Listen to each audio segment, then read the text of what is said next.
சாலமோனின் ஞான நூலிலிருந்து வாசகம். கடவுளின் திட்டத்தை அறிபவர் யார்? ஆண்டவரின் திருவுளத்தை கண்டுபிடிப்பவர் யார்? நிலையற்ற மனிதரின் எண்ணங்கள் பயனற்றவை. நம்முடைய திட்டங்கள் தவறக்கூடியவை. அழிவுக்குரிய உடல் ஆன்மாவை கீழ் நோக்கி அழுத்துகிறது. இந்த மண் கூடாரம் கவலை தோய்ந்த மனதுக்கு சுமையாய் அமைகிறது. மண்ணுலகில் உள்ளவற்றையே நாம் உணர்வது அரிது. அருகில் இருப்பவற்றையே கடும் உழைப்பால் தான் கண்டுபிடிக்கின்றோம். இவ்வாறு இருக்க விண்ணுலகில் இருப்பவற்றை தேடி கண்டுபிடிப்பவர் யார்?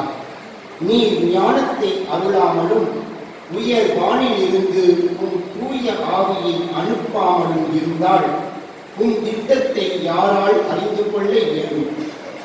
இவ்வாறு மண்ணுலகில் வாழ்வோருடைய வழிகள் செம்மைப்படுத்தப்பட்டன. உமக்கு உகந்தவற்றை மனிதர் கற்றுக்கொண்டனர். ஞானத்தால் மீட்பு அடைந்தனர். ஆண்டவரின் அருள்வாக்கு.